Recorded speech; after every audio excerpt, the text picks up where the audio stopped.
주신 하나님 말씀 같이 봉독하고 성경 말씀 나누도록 하겠습니다.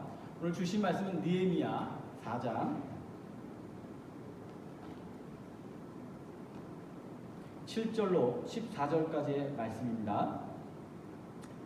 함께 말씀을 읽을 때 우리 교독하겠습니다. 제가 먼저 읽겠습니다.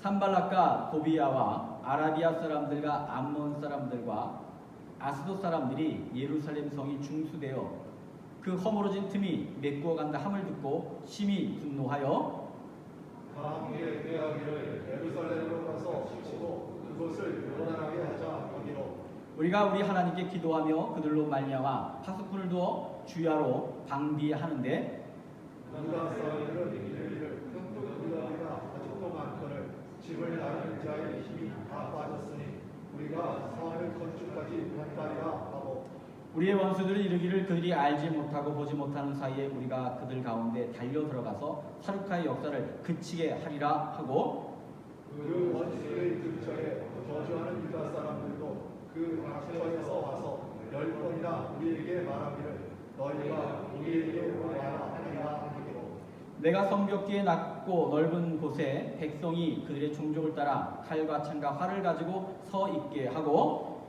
내가 돌아본 후에 일어나서 귀족들과 민장들과 남은 백성에게 말하기를 너희는 그들을 두려워하지 말고 지극히 크시고 두려우신 주를 기억하고 너희 형제와 자녀와 아내와 집을 위하여 싸우리라 하였느니라. 아멘.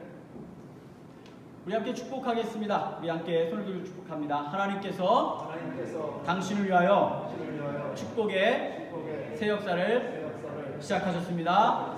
아멘. 우리 서로 보면서 축복하겠습니다. 하나님께서 당신을 위하여 축복의 새 역사를 시작하셨습니다. 아멘. 오늘 함께 말씀을 나눌 때 또 이 시대에 이 느헤미야가 주는 귀한 메시지가 있는데 여러분의 삶 속에 크신 위로가 되고 힘이 되기를 원합니다. 우선 오늘 말씀 4장의 말씀을 나누기 전에 지난 몇 주간의 말씀을 돌아보면 느헤미야의 어떤 헌신 그리고 기도 가운데 예루살렘에 있던 백성들이 굉장히 용기 백배를 했습니다. 아마 그들이 오랫동안 포로 생활과 전쟁의 패배 후에 겪었던 그런 좌절감과 또 자존감의 상실로부터 그들이 극복해 나가는 과정이 느헤미야를 통해서 또 하나님의 은혜 가운데 이루어지고 있죠. 그 무엇보다 사람이 자존감이 떨어지고 어떤 좌절을 겪으면 어떤 공동체든지 분열의 양상이 강해집니다. 공동체의 가장 큰 문제는 하나 됐던 것이 깨지는 거예요. 하나님 중심으로 하나 됐던 그 예루살렘이 4번 오열돼서 각자의 입장을 따라 살았는데 느헤미야와 더불어 성벽 재건을 앞두고 그들이 이렇게 말합니다. 그들의 말이 일어나 건축하자 하고 모두 힘을 내어 이 선한 일을 하려 하매 그들이 외치기 시작했다는 겁니다. 우리 함께 합시다. 우리 할 수 있습니다. 하나님 주신 기회입니다. 얼마나 축복의 시간입니까? 우리 예배를 향해 달려온 오래 보면 마음도 그렇지 않을까요? 닫혔던 교회가 문을 열고 우리가 드디어 같이 얼굴을 보며 예배를 드릴 수 있네. 오늘 찬양자들이 막 찬양을 하는데 와 맞아 우리 원래 이렇게 예배를 드렸지. 이렇게 은혜롭게 찬양을 했었지. 오늘 우리 예배 가운데 또 하나님께서 무엇을 주실까? 우리 예배 가운데 하나님께서 우리를 함께 하시고 도우실 거야. 뭔가 하나 되는 그 영적인 소통함들이 가득했겠죠. 그들은 억눌렸던 그 마음, 패배자의 그 마음을 물리치고 우리 다 함께 일어나 하나님이 주신 소명과 사명을 감당하자 하면서 성벽 재건을 시작하게 됩니다. 그리고 3장에서는 성벽 재건에 동참한 사람들의 이름과 가족들과 또는 여자와 어린아이들까지 그리고 그들이 중수했던 각 지명까지 위치까지 아주 빼곡하게 기록되어 있습니다. 기억하실지 모르겠지만 느헤미야 3장은요 28절밖에 안 되는 짧은 성경이지만 무려 70명이 넘는 사람이 등장을 합니다. 많은 사람들이 등장했다. 3장까지는 이렇게 열정과 헌신과 감동 그리고 기쁨이 어우러져서 모든 일들이 정말 순조롭게 하루아침에 금방 될 것만 같은 그런 분위기 속에 성경의 말씀이 이어지고 있어요.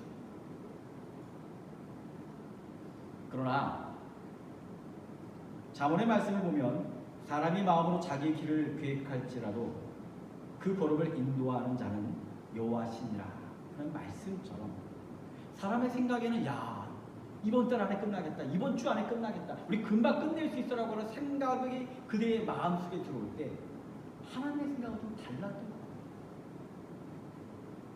그것이 4장에 나타나고 있습니다.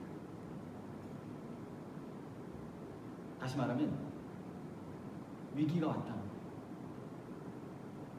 문제가 생겼다. 아주 힘겨운 일들이, 현상들이 나타나기 시작했다. 그 아픔을, 그 고난을, 그 힘겨움을, 위기를 느헤미야를 중심으로 극복해 나가는 것이 바로 4장의 내용입니다.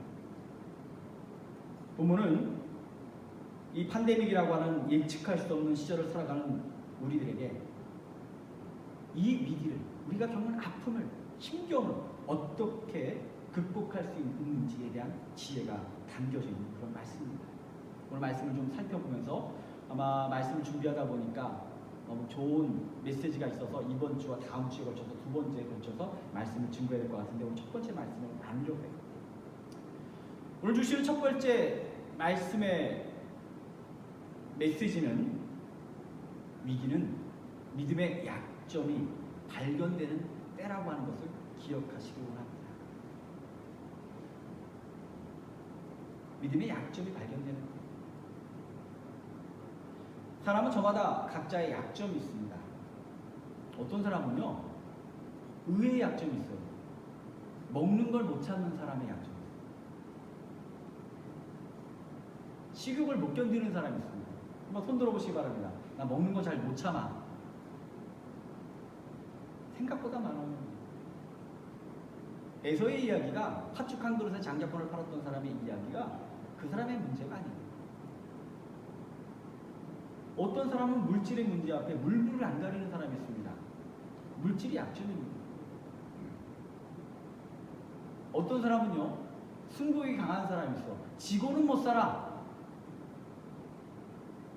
괜한 일에 목숨 거는 사람도 있어요. 그것도 약점이에요.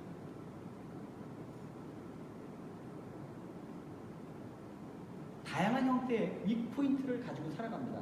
여러분들의 윅포인트는 뭘까요? 생각해 보실 거예요. 근데 문제가 왔을 때 가만히 보면 뭐가 문제냐면 그 윅포인트가 문제예요. 강한 거는 그렇게 문제가 안 돼요.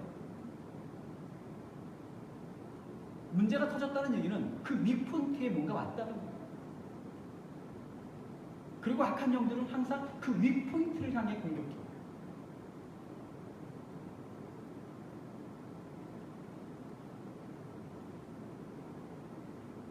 이 느헤미야 4장을 보면서 그들이 위기가 왔는데 그 위기가 말하는 새로운 메시지가 뭘까 봤더니 그 위기 때 그들이 가진 약점이 드러나기 시작했다. 느헤미야 4장은 느헤미야 예루살렘이 외부의 적들로부터 공격당하는 이야기로부터 시작이 됩니다. 1절의 말씀입니다. 산발랏이 우리가 성을 건축한다 함을 듣고 크게 분노하여 유다 사람들을 비웃으며. 사마리아 사람들인데 북쪽에 사는 사람들인데 성을 건축한다는 얘기를 들으니까 이제 그들의 영향력이 커질 것을 두려워하고 이제 유다 백성들이 예루살렘 중심으로 이제 힘을 키울 것을 걱정하면서 막 비웃는 거예요. 막 비꼬기도 했겠죠.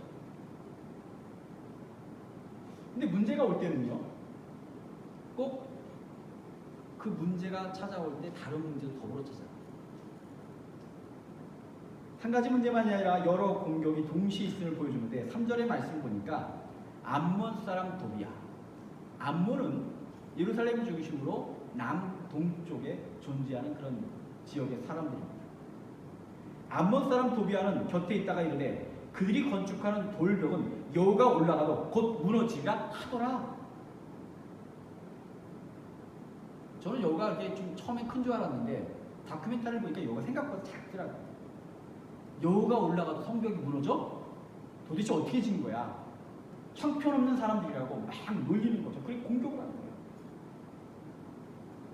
북쪽에 있는 사람들이, 남쪽에 있는 사람들이 뿐만 아닙니다. 7절을 보니까 예루살렘 동쪽의 아라비아와 서쪽의 아스돗 사람들까지 합사하여 예루살렘을 공격하려고 막. 아마 앞에 화면에 7절과 8절의 말씀이 있는데 제가 읽지는 않겠습니다. 북에서, 남에서, 동에서, 서에서, 사방에서 예루살렘을 중심으로 많은 사람들이 비웃고, 야 가만두지 말자, 우리 공격하자, 우리 합력해서 저들을 무찌르자, 성벽을 다시 깨부수자 하는 엄청난 공격들이 지금 오기 시작했어요. 사실 처음에는요 입으로만 그랬어요. 옆에서 막 깐죽대는 거지. 야 니들 저봐 소용없어, 그 여가 올라가도 넌 무너질 거야 하더니 점점 그들이 예루살렘의 유대인들이 성벽을 지어나가고 성벽이 탄탄해지니까 이제는 군사력을 동원해서 깨부셔야 되겠다 라고 하는 사태까지 오게 된 겁니다. 외부의 적들이 공격해 오는 것 위기고 힘겨운 일입니다. 그런데 생각해보면 인류의 역사 속에서 또 개인사에서도요 외부로부터의 공격은 늘 있는 거예요. 때로는 인생은 수많은 갈등과 전쟁 같은 상황들의 연속입니다. 저는 문화사나 인류사 이런 것들을 좋아하는데 인류사를 연구해보면요 전쟁을 빼놓고 이야기할 수가 없어요.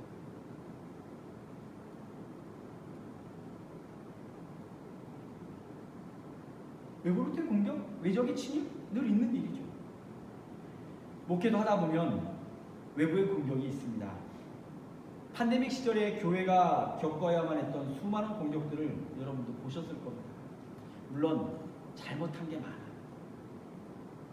저도 목사로서 왜 저럴까 안타까운 일들이 많습니다. 그러나 어떤 특정한 교회나 특정한 종파나 이런 사람들의 문제들이 전부 다 싸잡아 모든 교회와 순수한 신앙인들, 그저 하나님만을 바라보고 살아가는, 그리고 국가 정책에 반하지 않는 사람들까지도 얼마나 많은 공격을 해요.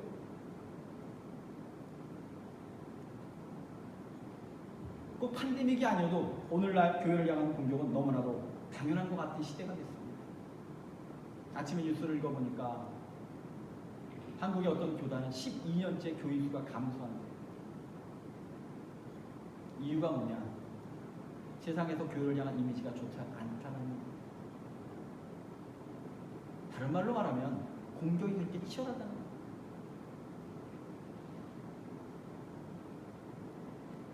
외부의 공격은 늘 있어요. 저도 이곳에서 15년차 아보츠포드에서 15년차 목회를 하는데 늘 공격이 있더라고요. 교회도 공격을 당합니다. 목회자도 공격을 당합니다. 언제 공격받는 줄 아세요? 이제 교회가 성장하려고 할 때 공격입니다. 교회가 힘을 내려고 할 때 공격입니다.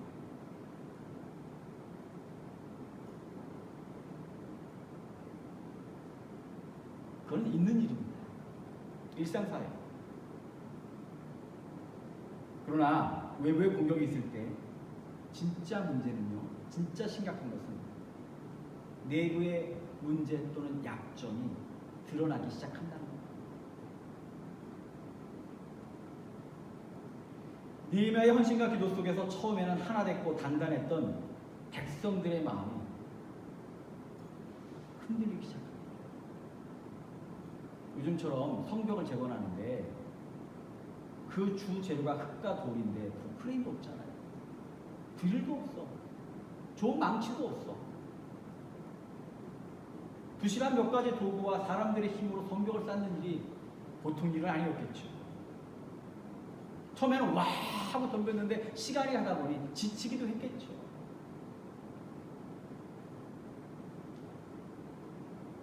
교회를 세우는 일이 그렇게 쉽지만은 않습니다. 교회 성곽재건을 향해서 나갈 때 시간이 지나다 보면 때로 지치기도 했었잖아요. 힘들기도 했었잖아요. 생각지도 않은 공격에 우리의 마음에 상처도 받았어요. 외부의 공격이 오니까 내부에서 그 약점이 윗포인트가 터지기 시작합니다. 10절과 11절의 말씀을 보니까 유대 사람들은 흙무더기가 아직도 많거늘 짐을 나누는 자의 힘이 다 빠졌으니 우리가 성을 건축하지 못하리라. 불과 얼마 전에 야 우리 다 함께 합시다. 우리 할 수 있습니다. 우리 감당할 수 있습니다 하고 외쳤던 그들이 어느 순간이 되니까 외부의 적들의 압력과 스트레스가 강해지니까 딱 하는 말이 우리는 성을 건축하지 못할 거야. 우리 힘이 다 빠졌어. 우리 너무 피곤해. 우리 너무 지쳤어. 먹는 건 왜 이래? 나 더 잘 먹고 싶어. 고기 먹어야 일을 하지. 언제까지 할 거야? 싸우면 뭐해? 곧 무너뜨릴 텐데. 온갖 부정적이고 사람들의 마음을 혼탁해 하는 말들이 그들의 마음을 차고 유다 사람들은 어떤 사람들입니까? 남유다의 중심입니다. 포로기 이후에 예루살렘에 가장 인구를 많이 차지하는 그리고 가장 영향력이 센 사람들이에요. 가장 핵심적인 사람들입니다. 근데 이들이 불평하기 시작한 거예요. 이들이 부정적 바이러스를 퍼뜨리기 시작했습니다.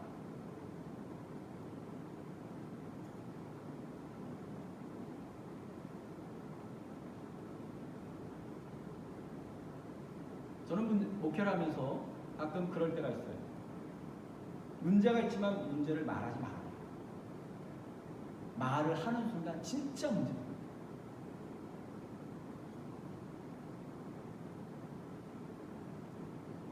있음을 알지만 그 이야기를 입을 닫아버리면 표현하지 않으면 문제 삼지 않으면 아무것도 없이 아닌 상태로 지나갈 때가 있는데 입으로 나오기 시작하는 순간 그 말은 전염성이 있어요. 코로나 바이러스처럼 전염성이 됩니다.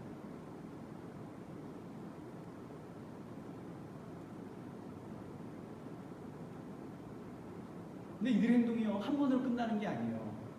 12절을 보면요 이들이 느헤미야를 10번씩 찾아갔어요. 물론 한 사람은 아니지만 각처의 유다 사람들이 위기에 직면한 사람들이 10번을 찾아가서 똑같은 얘기를 합니다. 우리 안 돼. 힘들어. 괜히 그때 고생하지 마.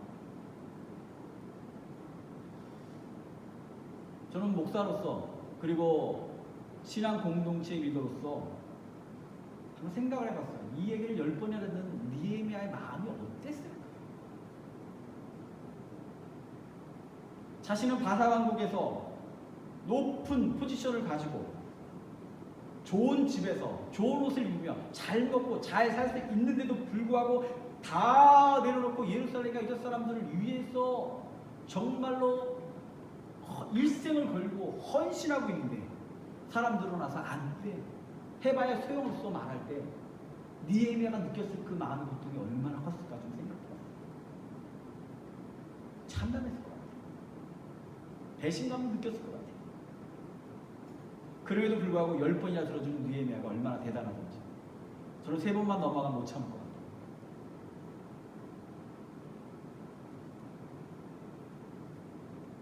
또한 이들의 이야기를 듣는 다른 백성들의 마음은 어떠했을까? 같이 하나 되고 으쌰으쌰 했었는데 갑자기 유다 백성들이 야, 나 이제 짐을 나를 힘이 없어. 우리 성문에 안 돼. 이렇게 말할 때 그 이야기를 듣는 다른 사람들의 마음들, 하나 됐던 마음들이 쪼개졌겠죠. 그리고 참았던 피곤함과 두려움들이 막 몰려왔을 거예요. 왜? 부정적 바이러스가 전파됐기 때문에. 그래, 해봐야 소용없을지도 몰라. 저들의 말이 맞을지도 몰라. 우리 괜한 짓 하고 있는지도 몰라. 부정적 바이러스의 영향력이 얼마나 센지 몰라요.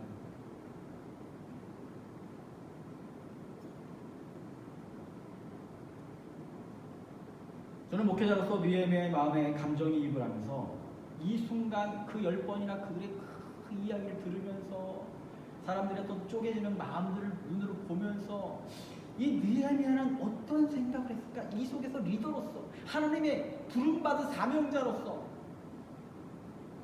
성벽을 재건해야 되겠다고 하는 그 뜨거운 열정을 가진 사람으로서 하나님의 백성이 이스라엘 백성을 지켜내겠다고 하는 그 단호한 신념에 그리고 믿음의 사람으로서 그는 이 순간에 어떤 생각을 했을까라고 하는 묵상을 좀 하기 시작했어요.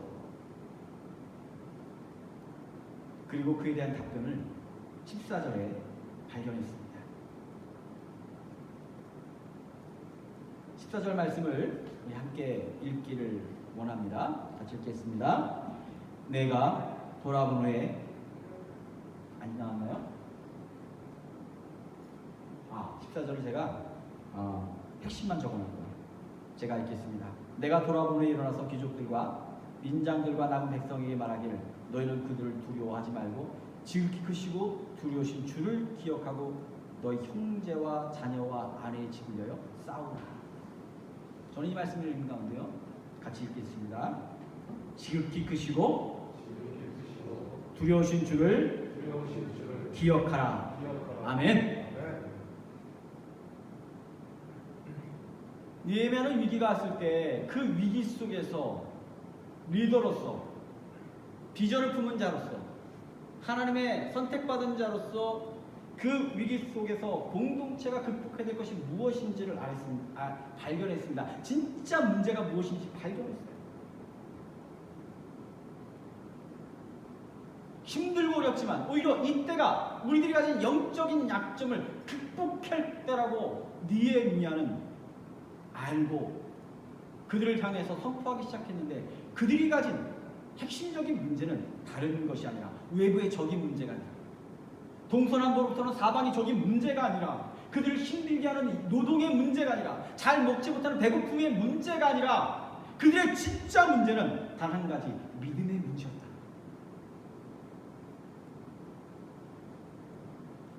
이스라엘 백성이 한 마음으로 외치며 성벽을 짓기 시작할 때는 모두가 믿음이 좋아 보였습니다. 그럼 어쩌면 그들의 믿음은 감정적 믿음이었는지 몰라요.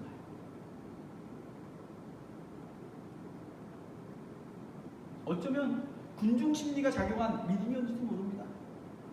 개인의 믿음의 크기와는 상관없이 진짜 믿는지와는 상관없이 다 같이 와 성벽을 집시다 하니까 더불어 같이 와 나도 짓게요 이랬을지 몰라요.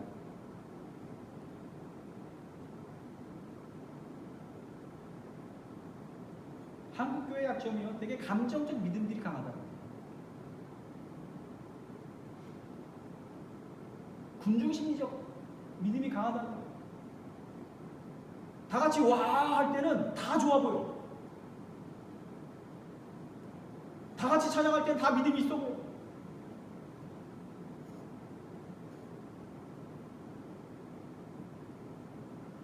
그러나 위기가 오니까 문제가 생기니까 그들이 가진 믿음의 실상들이 드러나기 시작했다는 거예요.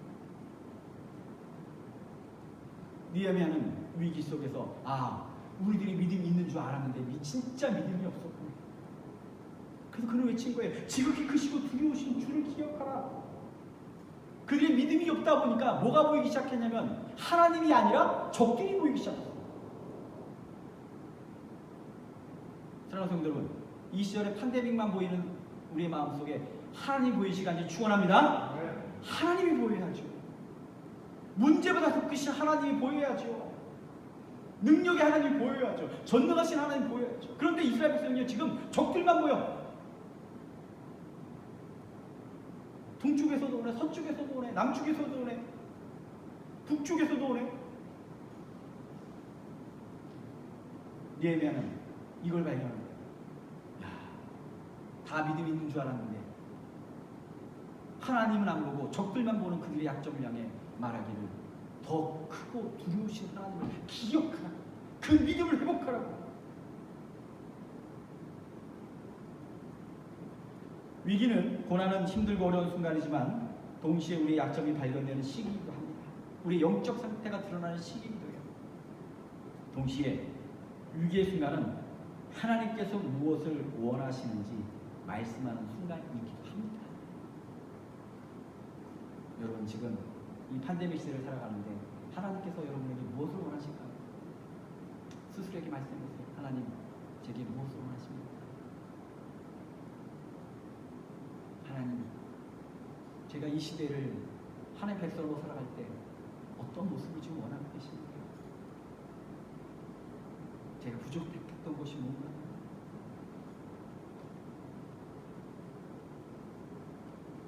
팬데믹을 겪으며 많은 목회자들이 페이스북이나 SNS를 통해 올립니다. 그동안 정신없이 달려왔던 교회가 목회자들이 성도들이 다시 교회를 다시 한번 재정립하기 시작합니다. 예배가 무엇인지 다시 한번 생각하게 됩니다. 우리의 신앙이 무엇인지 다시 돌아보게 됩니다. 그런 시대입니다.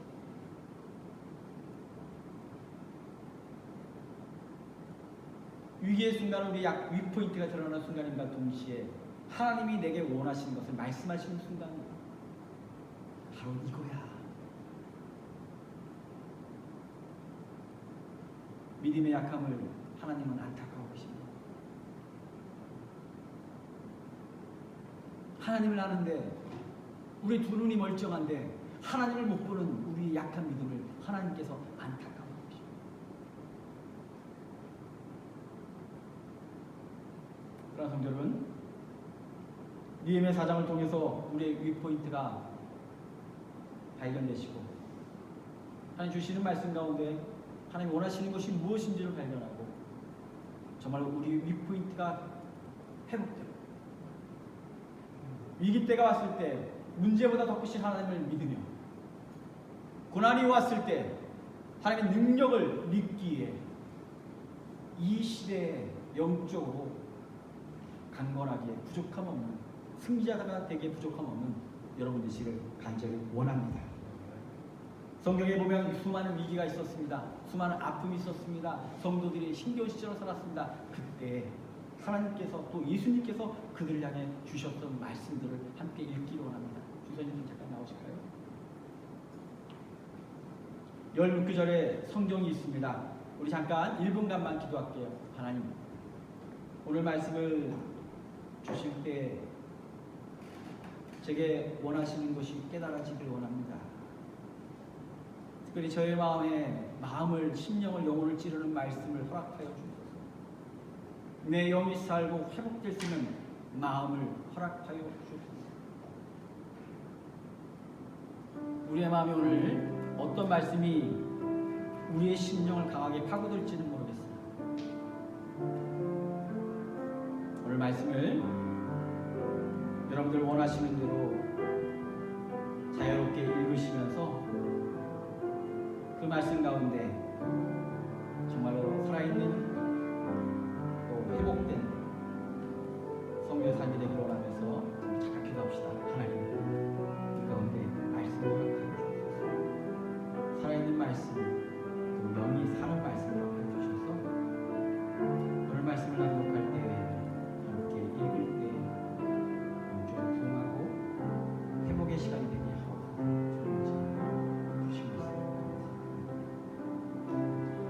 주시고요. 앞에 잠언 3장 5절로 6절의 말씀이 있습니다. 여러분들 중에 아무나 원하시는 분은 이 말씀을 우리를 대신하여 낭독해 주시기를 바랍니다.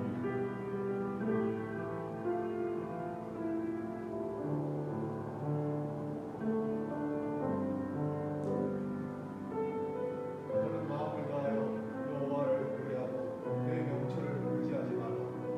너는 범사에 그를 인정하라. 그리하면 내 길을 지도하시리라. 아멘. 시편 34편 17절의 말씀입니다. 의인이 거치면 여호와께서 들으시고 저희의 모든 헌납에서 보이셨도다. 요한복음 16장 33절의 말씀입니다.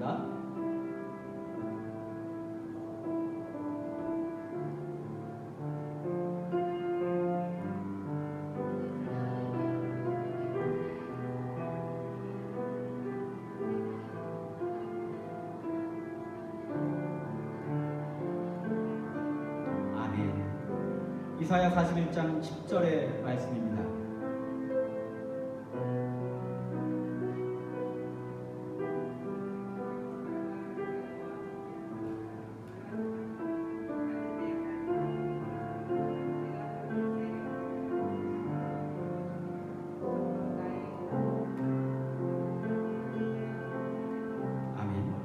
신명기 31장 6절의 말씀입니다.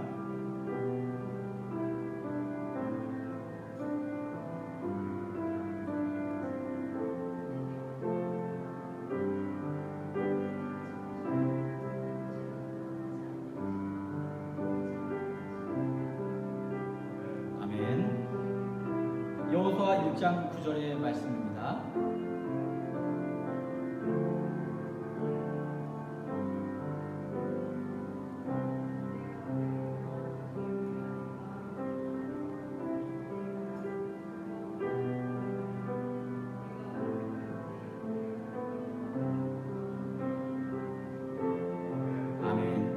야고보서 1장 2절로 4절의 말씀입니다.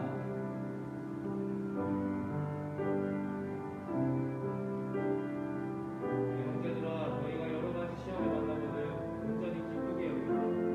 이는 너희의 믿음의 시련이 인내를 만들어내는 줄 너희가 알라.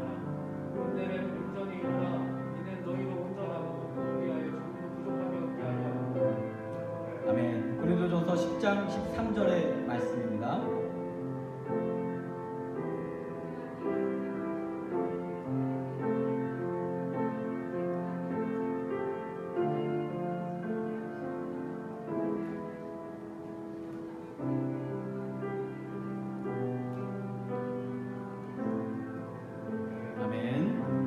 야고보서 1장 12절의 말씀입니다.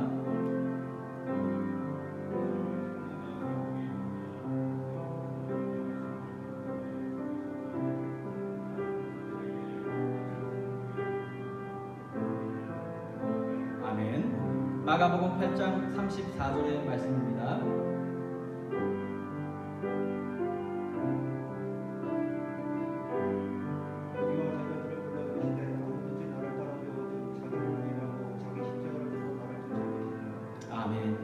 로마서 12장 12절의 말씀입니다. 소망 중에 즐거워하며 환난 중에 참으며 기도에 항상 있으라. 고린도후서 1장 7절의 말씀입니다.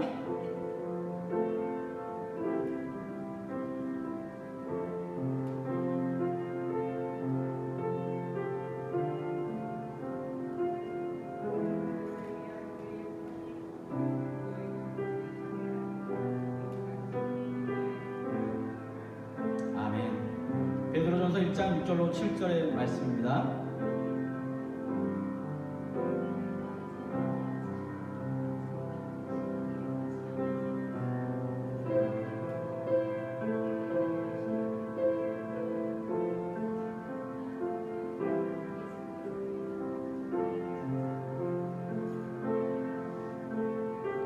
아멘. 베드로전서 5장 10절의 말씀 함께 읽겠습니다. 모든 은혜의 하나님 그리스도 안에서 너희를 부르사 자기 영원한 영광에 들어가게 하시는 이가 잠깐 고난을 받는 너희를 친히 온전케 하시며 굳게 하시며 강하게 하시며 들을 견고케 하시리라. 아멘. 이 시절에 우리가 하나님께서 우리를 향해 주시는 말씀이 있습니다. 이 말씀을 바탕으로 다음 주에는 위기는 기도하게 하는 순간입니다. 위기는 하나님을 체험하게 하는 시간입니다. 위기 때는 목회자를 위해 기도하자라고 하는 세 가지 말씀을 통해서 이 고난을 어떻게 극복해 나갈지, 우리 공동체가 이 시절에 어떻게 더욱더 영적으로 부흥하고 시대를 이길지 함께 말씀 속에서 은혜 받기를 간절히 원합니다. 우리 다 같이 자리에서 일어나셔서 오늘 처음에 드렸던 찬양 약할 때 강함 대신에 우리 뜨거운 마음으로 함께 찬양하시고 간절히 기도하시고 다물어요. 네, 마치겠습니다.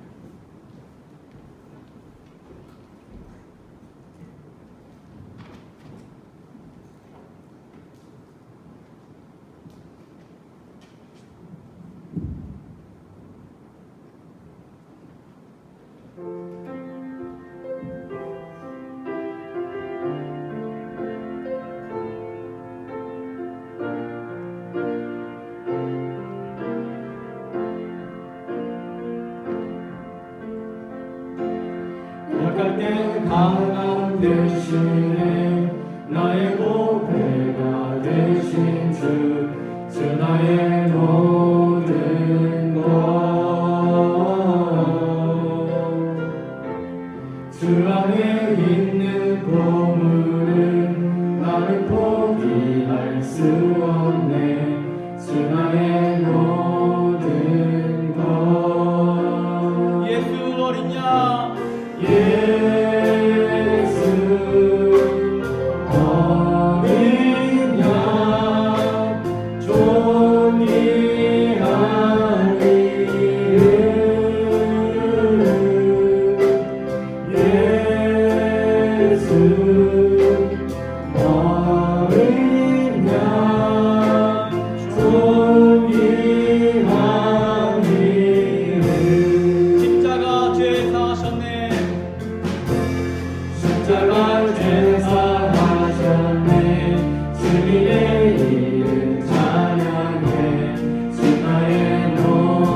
이제 우주의 성수의 은혜와 하나님 아버지 극진하신 사랑 하시고 성령님의 가망한 동 역사 교통하시니 성벽을 지을 때 수많은 위기 속에서 오히려 그들의 약점을 깨닫게 하시고 믿음의 약함을 발견케 하여 주셨습니다. 느헤미야를 통하여 아버지 하나님 문제보다 크신 하나님을 바라보게 하시고 전능하신 하나님을 기억하게 하셨던 그 선포가 오늘 시간 좋은 게 모든 성도들의 심령과 영혼과 저들의 삶들 가운데 울려 퍼지고 선포하여 주시사 약한 믿음이 회복되기를 간절히 원하나이다. 그들의 약했던 심령들이 주 안에서 강해지기를 간절히 원하나이다. 성령의 충만함으로 무장되기를 간절히 원하나이다.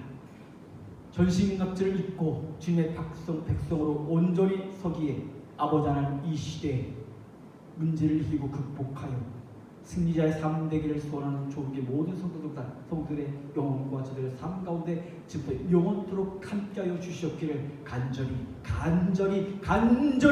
축원하옵나이다.